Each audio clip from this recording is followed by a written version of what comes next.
Selamat datang channel Trading for Better Life. Selain video ini, kami juga mengupload dari video pada jam 8 malam nanti akan menganalisa satu emiten yang akan membagikan dividen dengan yield sekitar 6%.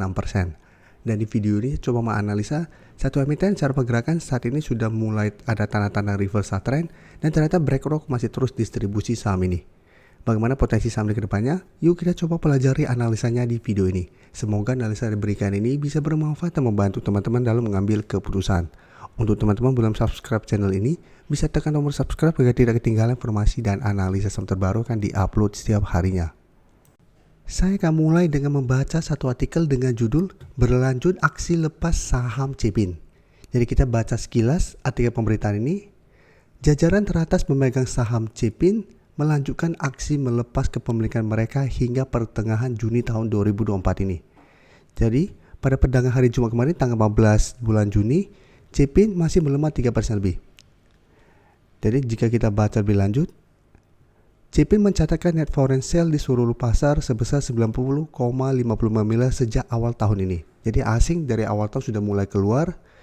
Dan dari data kepemilikan saham di Bloomberg Terminal, BlackRock sepanjang Juni ini telah melepas 2,16 juta lembar saham Cepin dari sebelumnya 210,79 juta lembar menjadi 8,67 juta lembar saat ini. Jadi BlackRock sudah mulai keluar dari awal tahun.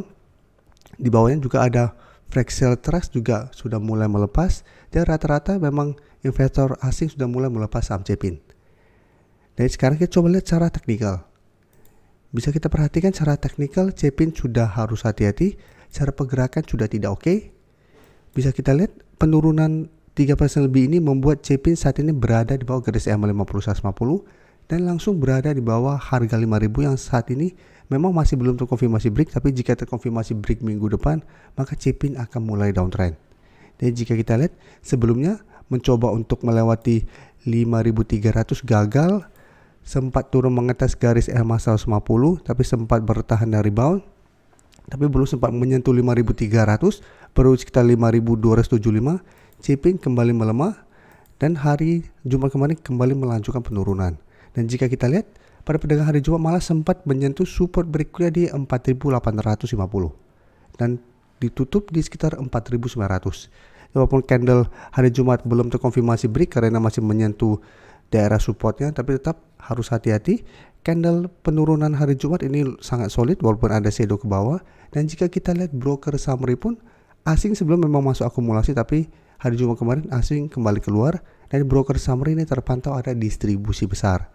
Jadi untuk Cepin, ingat apabila minggu depan terpantau gagal naik kembali di atas 5.000, menurut saya secara pergerakan Cepin akan mulai downtrend. Jadi kalau memang Cepin turun lumayan dalam hari Rabu nanti ada potensi untuk mencoba bangkit. Kita harus pantau apabila Cepin mencoba naik di atas 5.000 masih bisa. Apabila teman-teman sudah punya dan masih mau hold itu masih bisa. Tapi jika terpantau minggu depan mencoba untuk naik di atas 5.000 ternyata kembali melemah, hati-hati cara pergerakan Cepin akan mulai downtrend. Jadi walaupun masih ada support terdekat di 4.850 yang jika kita perhatikan beberapa kali sempat disentuh Cepin di bulan April masih bisa bertahan dan rebound. Tapi saat ini apabila tembus 5.000 cara pergerakan menurut saya Cepin sudah kurang oke. Dan akan mulai downtrend dan hati-hati apabila 4.850 terlewati, Cepin berpotensi lanjut turun ke 4.700 sampai 4.550. Jadi apabila teman-teman masih hold saham Cepin, menurut saya harus pertimbangkan untuk keluar apabila Cepin gagal bertahan atau naik di atas 5.000. Oke, selanjutnya kita coba lihat JPFA. JPFA jika kita lihat satu minggu ini juga melemah, tapi secara teknikal JPFA lebih oke daripada Cepin karena JPFA bisa kita lihat hari Jumat kemarin memang turun 3% ke 1.290, tapi penurunan ini membuat JPFA tepat di support EMA 50. Jadi saat ini garis EMA 50 masih berupa support, di bawahnya masih ada support EMA 150 hingga 1.235. Jadi beda dengan Cepin yang sudah turun di bawah garis EMA plus support psikologis 5.000, JPFA secara pergerakan masih berada di sekitar support EMA 50. Jadi apabila terpantau minggu depan masih bisa bertanda rebound dari garis EMA 50, teman-teman yang sudah punya di harga bawah masih bisa hold dan malah ada potensi untuk dapat di sekitar garis EMA 50 untuk swing dengan target take profit di zona 1.350 sampai 1.380. Apalagi jika kita perhatikan di sini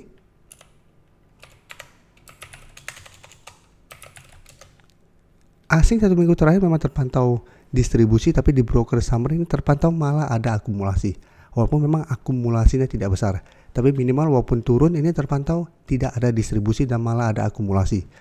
Jadi untuk JPFA menurut saya masih bisa coba pantau, tapi entry apabila memang JPFA terlihat bisa bertahan dari rebound dari garis EMA 50. Jadi tunggu terbentuk candle hijau dulu untuk memastikan, baru kita ikutan entry dan jadikan zona 1350 sampai 1380 untuk target take profit. Karena bisa saja ini hanya technical rebound. Setelah mendekati atau mengetes target harga ini, JPFA masih ada potensi melemah apabila tidak ada akumulasi. Tapi secara teknikal minimal saat ini JPFA lebih oke daripada saham CPIN. Oke, selanjutnya saya coba analisa saham Main. Main juga jika kita perhatikan cara pergerakan hampir mirip dengan JPFA. Main juga sebelumnya bergerak sangat uptrend setelah melewati harga 550. Main terus bergerak naik, sempat menyentuh 680. Pada saat menyentuh 680, Main mulai melemah. Saat ini sudah turun di bawah 600 tapi berada tepat di support MA50 di 585. Dan jika kita perhatikan broker summary untuk Main, jika kita lihat asing 1 minggu terakhir memang melakukan distribusi, tapi transaksi asing di saham ini kecil. Tapi jika kita lihat broker summary ini terpantau tidak ada distribusi.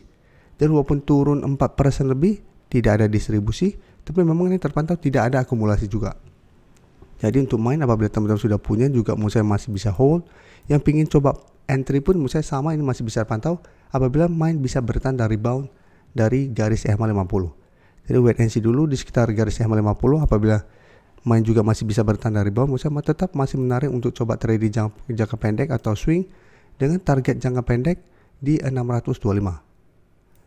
Dan apabila terpantau Main minggu depan kembali turun ke garis EMA 50, apabila teman-teman mau entry, menurut saya tunggu kembali di sekitar zona 535 sampai 550 untuk entry-nya. Jadi saat ini tetap wait and see walaupun tidak ada distribusi.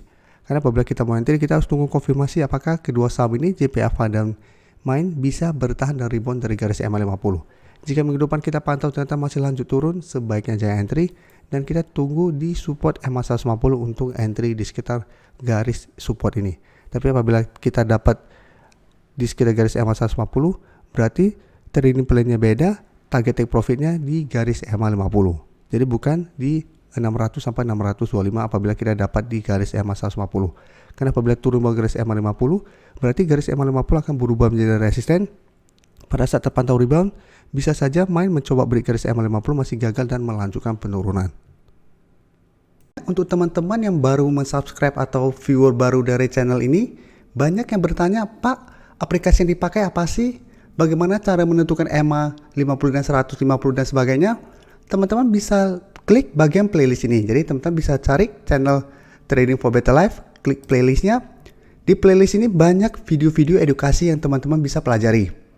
Jadi untuk aplikasi yang dipakai maupun cara baca candle, technical analysis, bandarmologi semua ada di sini.